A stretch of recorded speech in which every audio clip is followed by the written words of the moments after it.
Hello and welcome to the Third Sector podcast. I'm Lucinda Rouse. And I'm Emily Burt. Each week we bring you half an hour of discussion and debate about the important goings-on in the charity world. This week we'll be joined by Chris Sherwood to look back on his 6 years at the helm of the RSPCA before he makes the move to the NSPCC in January. But first, a new report is out this week examining the impact of Section 114 notices on the voluntary sector. Now, if you're not aware, Section 114 forms part of the Local Governance Finance Act 1988, and an S114 notice, as it's known, is issued when a local authority believes it will incur expenditure that is not lawful. In most cases, that's because forecast income will not cover forecast expenditure. The notice introduces spending controls and prohibits all new expenditure beyond the statutory service areas of education, waste collection, planning and housing, children's safeguarding and social care, road maintenance and, of course, libraries. And worryingly, there has been a big increase in the number of S114s issued in recent years. In England, 13 have been issued since 2018, but prior to that, only 2 had ever been issued, and they were nearly 25 years ago.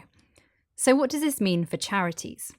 We're joined by Maddy Desforges, Chief Executive of Navca, the national membership body for local support and development organisations, which has co-authored this report with the Lloyds Bank Foundation. Hi, Maddy. Hi, good to see you. Well, thank you very much for joining us to explain a little bit more about this. So just to start with, which charity sector organisations are most likely to be affected by S114 notices?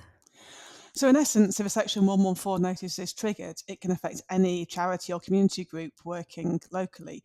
So grants and contracts for the voluntary sector across the piece are at risk alongside services and activities the council delivers directly, which might also increase demands on community organisations.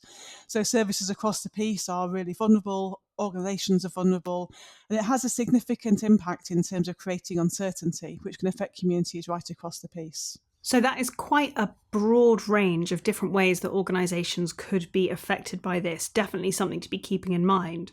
So how is it that charities can best anticipate and then prepare for an S114 notice? So I think starting early, as you set out, these are becoming more common. We've seen 13 in the last 6 years. So they could happen more frequently in more places.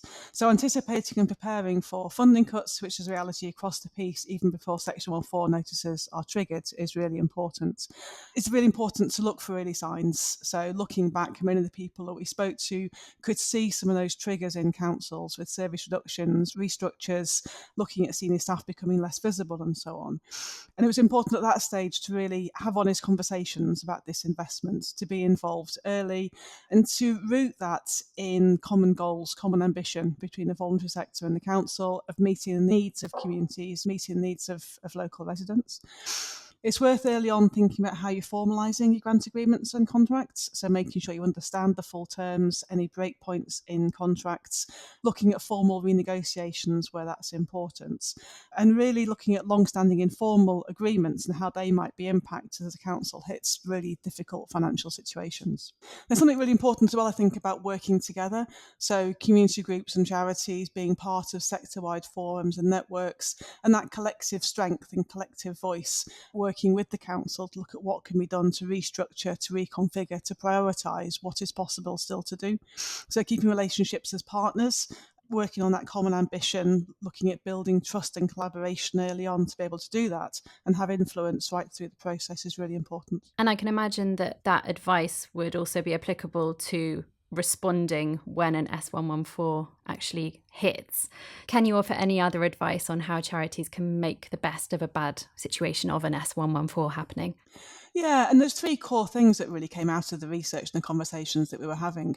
One was around making sure that charities can evidence the role and the contribution they make locally, being really clear what that is and what it brings to the table. Again, thinking about working in collaboration with the council who are in a really difficult situation. I think secondly, something around making sure that as soon as possible you have really good relationships with the council at multiple levels. So right from the chief executive down through commissioners and service leads, so that you're influencing at multiple levels.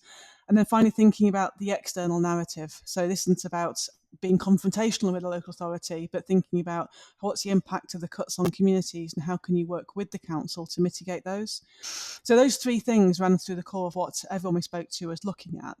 And beyond that, there's not really a common blueprint to follow. There's more detail in the guide, and you'll need to develop your own approach in each area. But there's definitely something around being aware of the legal status of grants and contracts, as I mentioned earlier, and being clear what the break clauses or what the termination clauses might be. Something around building and maintaining good relationships with statutory partners beyond the local authority, so working with health services and others as well. Making sure you're advocating for communities ahead of your own organisational interest and having the evidence to support that.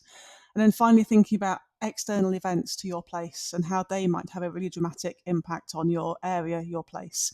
Thinking about budgets, new governments as happened in the summer, and how that can accelerate change or shift change with the situation that you're dealing with. Maddy, thank you so much for coming on to explain this pretty complex issue in some depth. And for anyone interested to find out more, we will include the link to the report that you have been part of in the show notes to this episode. Thank you. That's great. Thank you. Moving on to this week's main discussion, we are delighted to be joined in the studio by Chris Sherwood, currently Chief Executive of the RSPCA, but soon to be moving over to the top job at the NSPCC. Chris has been Chief Exec at the RSPCA for over 6 years after senior roles at charities including Relate, Scope and the Shaw Trust. He also holds a slew of board and trustee positions. Chris, how do you find time for it all? Well, thank you so much for having me on the podcast. It's a bit of an honour. I was very humbled to be asked, so thank you very much. I mean, I make it work, Lucinda. I just love the charity sector. And one of my failings is finding it hard to say no to things as well. So I do get stuck in, and I probably do work longer hours than I really should. And 6 years at the RSPCA, arguably one of the biggest, most well-known charities out there in one of the biggest, most popular cause areas. And you are moving on. That's the headline. You're going to another huge UK institution, going on to the NSPCC. What made you want to take that move? Yeah, I mean, it's been an incredible 6.5 years, Emily. I've loved every minute of it. Even the difficult times I've loved. I think I've really grown a lot as a leader, as a chief executive, and as an individual over my past 6.5 years. But, all good things need to come to an end. And, I'm not somebody who's ever going to be in an organisation for 20 years. I'm a bit of a Tigger character and do like that kind of energy.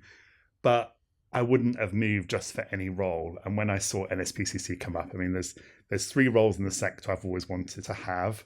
One of which was the RSPCA, one of which was the NSPCC, and the third one I'm not telling you. Yeah, keep that secret. But I've loved the NSPCC, right from when I was a child. I have lived experience. I've talked a lot about the difficult childhood I have. So NSPCC has a special place in my heart, and it's an incredible organisation, and it's an incredible opportunity to build on Sir Peter Wanless's 11 years at the NSPCC. So I'm a little daunted. But big shoes to fill for sure. I've only got very small feet. But no, I'm really looking forward to the opportunity, but a little daunted. But I am very sad to be moving on from the RSPCA. RSPCA is an incredibly special institution. You often find that when there's a case that we're involved in the press and, you see the public outpouring of support. It's a incredibly respected and trusted institution and incredibly well known. I mean, our brand recognition is like 96%. We're up there with Coca-Cola, and it's been, and Jesus Christ, it's been accumulated over 200 years. So it's an incredible honour to hold that role. But yeah, I feel really blessed to have been Chief Executive of Relate, now RSPCA, and soon to be NSPCC. Not bad for a working class kid from Corby. Absolutely not. And so you talked about the level of public support that the RSPCA has, but you also have quite a lot of haters. What's it been like to be the figurehead of a charity which, just because of the very nature of what you do, is bound to receive criticism? That's a really good question, Lucinda, and how I reconcile that in my head is that what is charity about is that, our story is a group of people coming together around a topic and saying it's not right, it needs to change. And we are a sector that is about changing society. We're saying we don't think it's good enough at the moment. Whether that's environmental protection, whether that's protection of children, whether that's the experience of refugees coming into the country, we're kind of saying it's not right. And the kind of society is kind of failing in those aspects, and we need to step in to improve it. And when you think about it like that, that does mean that you're often taking on vested interests, or you're taking on groups that don't want to see the change that you want to see in society. And animal welfare is one of those challenges. We as an organisation are talking a lot about the biggest challenge for animals today is actually the experience of farm chickens. Chickens who are reared for their meat, 90% of them are fast-growing chicken breeds. They often live a very difficult life for 30 days or thereabouts because their body size, can't be supported by their organs and their skeleton structure after that amount of time. We're saying that's not right. In fact, we're actually in court this week supporting an appeal to judicial review to change that standard for farming. And, that's controversial. But I think when we're doing it right is when we're trying to carry the public with us on that journey and explaining the kinds of change that we want to see in society. But unfortunately, that does mean at times that some people aren't very happy with us as well. And we do get those arrows coming in from various different sizes. But the thing for me that, again, the sort of second bit that I reconcile with is go back to what is our purpose as an organisation. And we've been set up there to improve the lives of animals and that relationship between animals and people, and to inspire everyone to create a better world for every kind of animal. And if we're doing that, then that's okay with me if we're facing some challenges outside our organisation, or very challenging debates inside the organisation at times as well. Well, yeah, I mean, with such a diverse and such a broad church of supporters for whom animal welfare will mean so many different things, it must be a tricky line to walk, because I'm sure you have on the one hand people who are pushing, as you say, for more ethical farming, more sustainable farming, and for the welfare of animals that are being reared. And then there will be another equally large, equally vocal group of people who are saying, well, we shouldn't be eating chickens at all. And how can you say we're advocating for animal welfare if we're going to be, where does meat eating, for example, fall within that category? Well, it's interesting you made that point, because one of the things I often find with people that come into the RSPCA, particularly if they've come from outside the animal welfare sector, is they're kind of surprised that it's not all lovely and cute and nice. And obviously a big part of what we do is those lovely, cute, nice stories. My own cat, Marmalade, is a rescue cat from the RSPCA. But actually, we're getting into some important debates about the future of humanity. When we look at how do we feed our population that's growing, we're running out of land. Intensive farming is taking us in the wrong direction in terms of the effects on human health, human welfare, climate change. These are big, capital P political debates in our society, but we're also dealing with ethics as well, and the ethics around what is our relationship with animals. And the RSPCA has this really difficult tightrope to walk, which is being a pragmatic, evidence-based organisation that's trying to carry the public with us. And we've got some people who, want us to become a plant-based organisation, and they're very noisy and they're making a lot of noise around the RSPCA at the moment, and I respect their views around it. But, 94% of the population still consume animals and animal products. We've got to make that case, though, in that pragmatic way. And then equally, some people don't really believe that we should worry too much about those ethical considerations about how we treat animals. And so when you get into debates like farming, or the really difficult debate around the use of animals in science, which is going to rear its head over the next couple of years, because the government, thankfully, has said they want to bring forward a plan to replace the use of animals in science. These are big political debates. These are big ethical debates, and they really get into values. And I've learned in my time that when you're getting into ethics and values, it is quite hard to bring everybody on the same side, really. So it's trying to find those connections where we do agree, so we can kind of leave the bits that are unreconciled that we can't agree on, really. And that is certainly one of the things I've learned as Chief Executive of the RSPCA, is being able to knit together coalitions and find ways to collaborate around things you do agree on is quite important to make this job a success.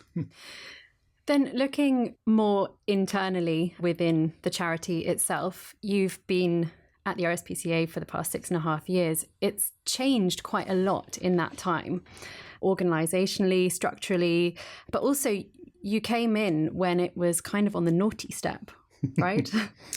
I mean, it's well documented. The Charity Commission at the time were very critical of the RSPCA. over its governance. They'd said that our governance was below the standard expected of a large national charity.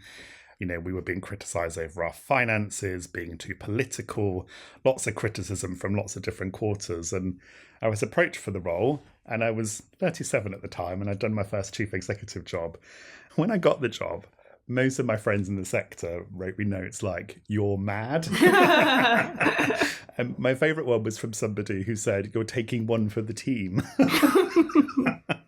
But the way I looked, I loved the RSPCA since I was a teenager, and it's an incredible organisation that really is part of the rich tapestry of British life and has inspired a global movement. And we had been on the naughty step. We had probably been a bit too introspective and, dare I say it, lost our way a little bit. But it has been one of the greatest pleasures and joys of my life to be part of a team. It's not about me, it's about the team, the board of trustees, the executive leadership team that have taken us from, hopefully, if I can claim it, from the naughty step in the sector to being one of our leading charities. And it's been hard work, and I'm definitely fatter and greyer than I was when I joined the organisation from the stress. But it's great to see the RSPCA making an impact, because the thing for me is that changing the governance of the organisation or improving the finances, those are not end outcomes. Those are enablers for the RSPCA to be an organisation that's really making an impact for animals and for people. And so that's the bit of pleasure that I get as well, and seeing legislative change or seeing behaviour and attitudinal change in society, or seeing those, we're helping more animals than we have done in many years at the moment during the cost of living crisis. Our shelters are full because of the support we're giving out there to the public and to pet owners. That's what gives me pleasure around it. But yeah, you are right, it's changed a lot, and I wish my successor all the best, whoever they may be. You might be wishing your successor a slightly calmer first 5 years as well, because of course, you inherited a series of challenges which you've just outlined there, but it's not as though coming in 2018 and preparing to leave now, it's been 5 or 6 years of a nice chill environment either. 2 years after you got into the position, we all went into COVID-19. And that is a situation that no one could have anticipated. And for many charities of all shapes and sizes, the pandemic came with decisions, really difficult decisions about restructures, a lot of financial impacts and consequences, difficult decisions having to be made about office working, and massive organisational restructures, which no one would have anticipated. How did you weather that storm? What was the most difficult part? And was there anything really big that you learned? Oh, wow. I mean, that's quite a lot of questions. And yeah, it's probably going to be one of my last interviews as Chief Executive of the RSPCA. So I'm very reflective at the moment. What I've learned is it is about building those coalitions of people for the change. And the most important thing that I learned in being able to kind of move the RSPCA forward was having the right people sat around the board table, particularly when we had to make some difficult decisions, whether that was, very sadly, we had to undertake a redundancy process because our costs were out of control. We did sell our head office and move to a hybrid working. These are decisions that can consume a lot of airtime on the board, and it was important to have the right people sat around the board table and to build that coalition, both in the board, the executive team, and in the organisation as well. So that was definitely one thing I've learned. How did I weather it? I think that the chair-chief executive relationship is really important. I think the third sector's been looking at quite a lot recently. That being on the same page in terms of the strategy. And I've had 3 chairs during my time at the RSPCA. All have been incredible for different reasons, but particularly with my previous chair, Renee Oliveri, who's now at the National Trust, that shared vision about what we wanted to see the organisation be, which was a much more community-based, looking outward organisation. That's why our rebrand has been about inspiring everyone to create a better world for every kind of animal. Our strategy is focused on building a 1 million-strong movement for animal protection. That was a sort of shared vision that we wanted to embark on with the organisation. So that was really critical. And I think the other thing as a chief executive is the support from within the sector. I've had some really good networks. I have focused on my own development as well. I did a qualification last year. I've had mentoring and coaching. That kind of support outside has been really important as well, because there has definitely been some moments in this job, it's making me smile now, where I've gone, how the hell am I going to solve this problem? What? And you have to look like the swan, like everyone's looking to you to go with the answer, and you're going, I look really graceful and demure above the table, but below the table I'm going, I don't know how to do this, but I know someone on speed dial. There's definitely been moments like that in the job.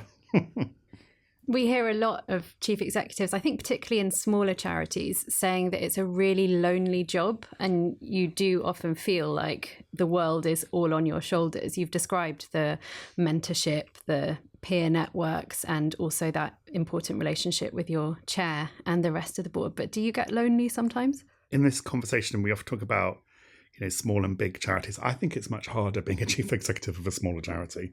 I have been a chief executive of a small charity and a big charity.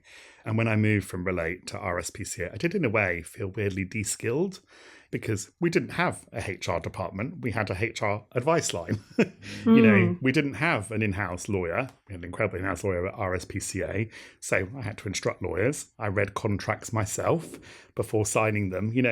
And RSPCA is a large charity. You've got more of that professional specialist skill to deploy. It's a different way of doing the role, really. So that was more challenging. The thing about RSPCA, where the challenge has been, is that everything you're doing is like being in a goldfish bowl. You are an organisation that attracts media attention on social media. And that's a challenging, I've seen stuff that we've done in the organisation then appear in the news, the press several days later. But on your question, is it lonely? I mean, it can be at times. It's a bit of a cliche that it's lonely when it's difficult and when it's a challenging time. But then how I've dealt with that is to make sure that I'm doing the things I really enjoy doing. I really enjoy writing and thinking about public policy. We've done some interesting work here at RSPCA. We've got our Animal Futures initiative, which is looking at the future of animal welfare by 2050. That's been something that's kept me engaged and appealing. And, being involved in some of our international collaborations. I'm currently the chair of the World Federation for Animals, and we're going through a really exciting conversation about how we scale that organisation up as well. So, yeah, you get the balance between the good and the bad. But I think by virtue of probably my not the best start in life is that I do have quite a big resilience muscle, and I'm not too bad in dealing with kind of a bit of chaos around me as well. So yeah, that has definitely helped with the journey. Tell us a little bit about that goldfish bowl. It must be a very strange thing if you do something as an organisation and then 3 days later it's a big banner on the Daily Mail. Or another title. I mean, I'm not going to say Third Sector has never written anything critical about the RSPCA, but you do get a lot of that media attention. How do you manage that? The negative media attention, you're right, we do get that from time to time, and we feel it really strongly. And it can be quite hurtful for colleagues, our staff and our volunteers and our branches, because they do pay attention to that. But how you reconcile that is you go back to actually 99% of the media coverage of the RSPCA, and we're generally in the top 3 of charities for media coverage in the country, is really positive, because it is the stories about someone doing a fantastic community fundraising idea to raise funds for the RSPCA, or a great rescue or a prosecution case that we've been involved with. It's those kinds of stories that dominate the headlines. Going back to, we're an organisation that has huge support from the public, but we have our critics. We do get those headlines. And I think, I come back to like my background, I kind of have to pinch myself. I remember once it was that we had our AGM 2019, I think it was, and like a charity AGM. I do love a charity AGM because I've been chief executive of 2 federated charities, so I do enjoy them and I do get off on them. But we had our AGM coming up with some governance changes, and it was on the front page of the Sunday Telegraph. And it was at the time, that there was loads of hassle with the then Prime Minister Boris Johnson going on. And the RSPCA nearly knocked Boris off the front page of the Sunday Telegraph over our AGM. And you do have to kind of go, really? Is this happening in my day job? I'd call that a worthy achievement myself. I'm politically neutral, so I couldn't possibly comment there, Emily. And then organisationally, there have been changes. You mentioned the sale of the office, your headquarters, in exchange for a smaller one and a hub in London, I understand.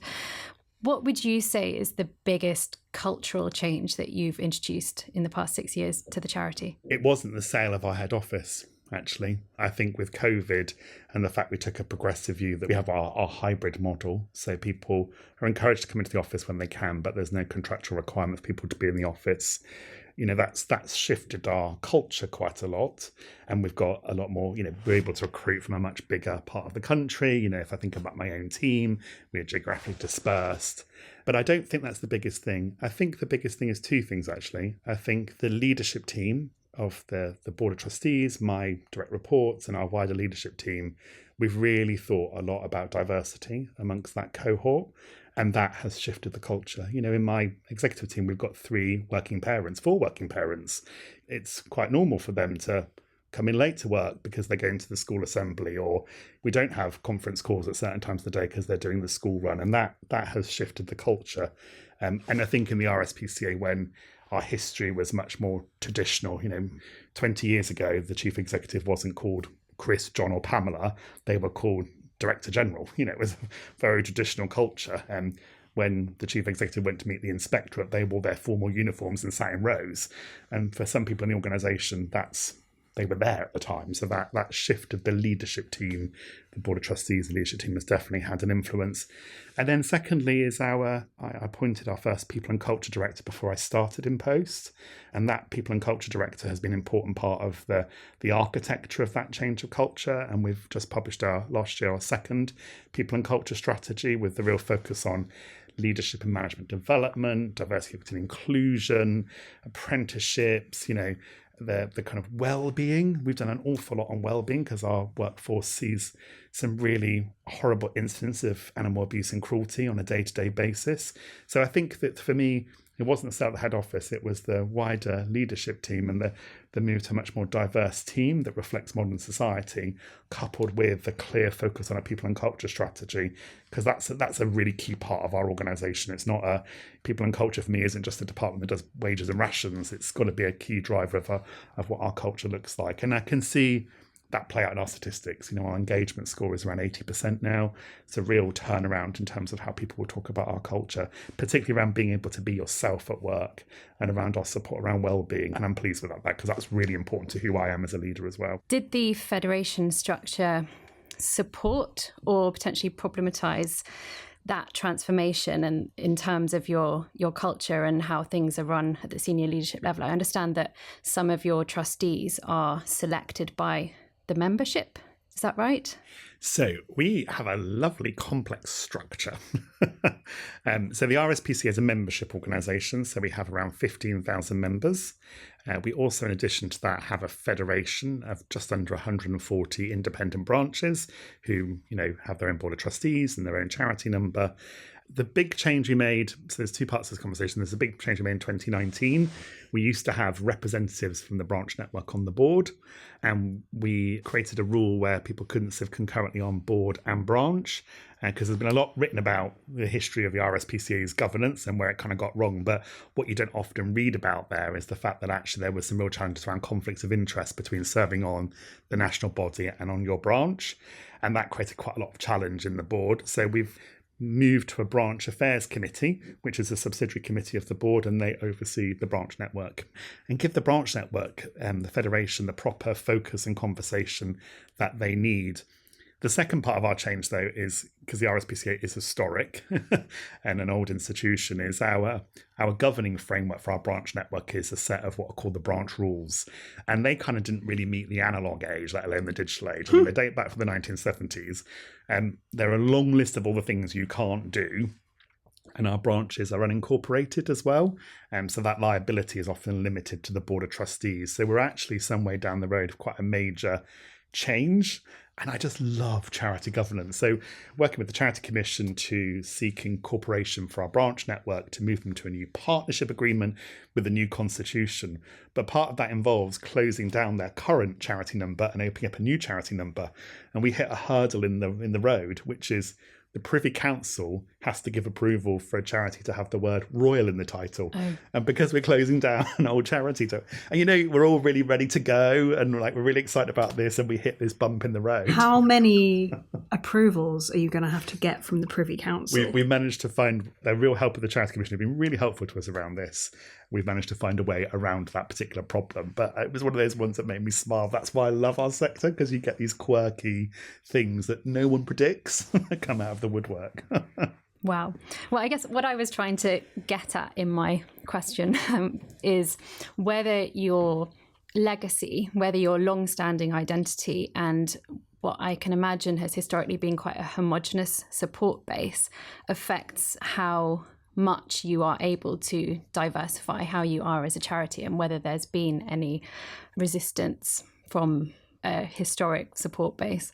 What I think is key for change in an organisation like the RSPCA is engagement, and lots of engagement with all our different stakeholders and audiences. And our branch network is a really key part of that. And where we've had pushback from our branch network, when you go back to, have we actually had the conversation about what is the problem we're trying to solve here? Do we have a shared understanding of that problem? Why is this important? And what does that solution look like? And people to feel involved in that. When the branch network is engaged in that conversation, that change tends to go so well. So Third Sector did not write about what is a really big historic change to the governance of our branch network to move to charitable incorporated status, new partnership framework, other federated charities. That has been a big story, but that took us a good 18 months of lots and lots of engagement with the branch network. Similarly with our rebrand, which, is the first rebrand of the organisation in 50 years for really good, important reasons, because our former brand didn't talk to our strategy and where we were as an organisation. We did lots of engagement. And also, we didn't kind of force people to adopt the new brand. We encouraged them. And more than 80 of our branches are now engaging with that brand and are in the process of starting to roll it out across their shops and across their centres. That's important. But when we haven't had all that engagement, that's where we get some pushback. But look, we're a collection of different organisations. And to be honest with you, it doesn't really matter whether we're federated or not. That engagement is important because people who work in the RSPCA really care about the organisation. They're really committed. We've got people that have served 50 years in the organisation. This is more than just a job for people. It's almost like a calling for some people. So if we were federated or not, that engagement is really important, Lucinda. And that's where the really strong culture piece actually comes in. Again, because what you really want is that everyone is aligned behind the strategy as the strategy evolves. And like you say, the RSPCA, it's the kind of organisation where people bring their very personal belief systems, their personal passions to work with them. So if you find ways to speak to that and make sure that everyone is in a position where they can exercise those, then that's going to be an absolute key to success. Absolutely. And that it takes more time, but if you can get people really engaged, and I've worked a lot with my mentor about how you do that, because it can, as a leader, you want that change to happen. And how do you keep your morale up? And my mentor, she retired about 2 years ago, who was at the Bay Centre for Charity Effectiveness.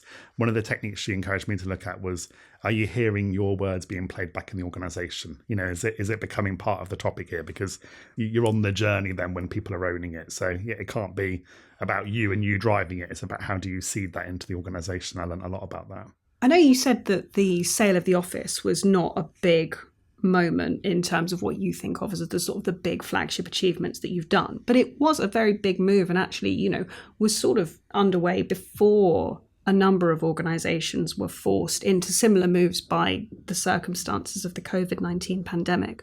So just holding that communication piece in mind, I wonder, having worked maybe almost equal parts in that sort of 9 till 5 office environment and then moving to a hybrid working environment, did you see that cause any shifts in your communication and how you sort of spoke to people in different ways? Are there any big downsides that you've found to that sort of more hybrid working model?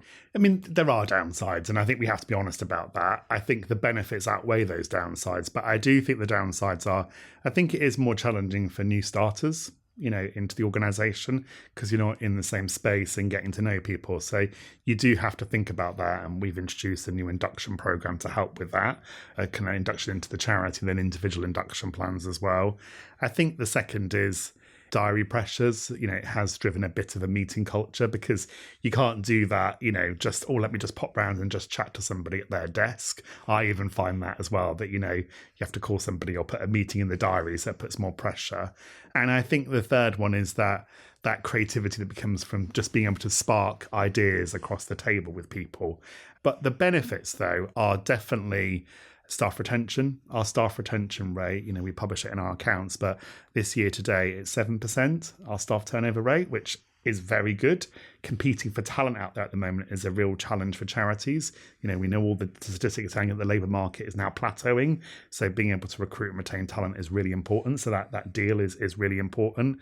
And I think the engagement of people as well, because part of the reason I think I don't definitely know this, that people stay is because of that flexibility of the working space as well, as well as the kind of the deal we've been able to put in place for our colleagues as well. So I do think the benefits outweigh the downsides, but there are downsides there. Just as a final question, more broadly on the state of the sector. You are joining the NSPCC at quite an interesting time for this country, for the charity sector as a whole. We'll be over half a year into a new Labour government. What are your thoughts on the direction that the sector is likely to go in under Keir Starmer? I mean, I have the privilege of sitting on NCVO's board, so it's a conversation we have a lot at NCVO. I mean, I think that the signals are positive. The Civil Society Summit in Number 10 last week and the new Civil Society Covenant is really encouraging. And, you know, what I'm picking up across the sector is that ministers are keen for engagement with the sector. You know, we've been invited into meetings with ministers in a way that we haven't been for a fair few years. And it feels like, because I've been in the sector for over 20 years, there's some of that optimism that was there in the early days of the coalition government, around that engagement. So that's good. I think we're being heard.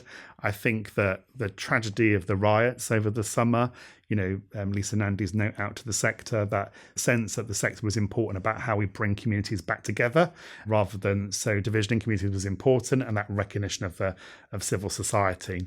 The challenge is going to come around investment in the sector, and we know that because there is no money within government, and anything that's going to requiring money is going to get pushed back to the end of this parliament as well. And I think as a sector, I hope that we work constructively with government, because we need that strong relationship between government and civil society, recognising there's going to be some difficult conversations around investment, particularly around areas like health and social care or children's social care as well. But that constructive dialogue is going to be important so that our voice continues to be heard and we're still at the table. So 3 months to go. Almost exactly. At the time of recording, slightly less than 3 months by the time this comes out, you are moving on to the NSPCC on the 20th of January. You're stepping down from the RSPCA at the very end of this year. What are you most looking forward to about the next 3 months and about this new phase, which is going to be ahead? What am I most looking forward to? Well, I'm going on holiday. I'm going to be unemployed for 3 weeks, which I've never done before. So I'm going travelling for nearly a month, 3 weeks, which is very good. So I'm excited. I'm looking forward to that. I'm trying not to think about it. I'm starting to do things for the last time, and I've really loved my time at the RSPCA. And I am a bit emotional about it. I have actually burst into tears several times about leaving. But equally, I'm really excited about the prospect of the NSPCC, and I'm already starting to do some things with my new colleagues at the NSPCC as well. So what am I looking forward to? Probably my leaving do. I'm hearing a karaoke machine has been snuck in. I do like a bit of karaoke. I'm looking forward to performing Frank Sinatra My Way, because I think that's quite apt for my time in the RSPCA. I was going to say not Who Let the Dogs Out. No. Well, or the kind of, the particularly nerdy Stephen Sondheim, I'm Still Here. Yes. Would have been appropriate given the history of the RSPCA. But no, I'm looking forward to a good break, and I'm really kind of incredibly privileged to have been appointed as the new chief executive of the NSPCC, because it's such an incredible organisation, and that building on my legacy at the RSPCA. Well, once you've had a reasonable amount of time to get your feet under the table, we'll have to have you back on to talk about whatever it is you're going to be working on next. I'm sure whatever it is, it's going to be absolutely fascinating, and we all look forward to seeing you thrive in this new role. Thank you so much, and thank you for having me on your podcast.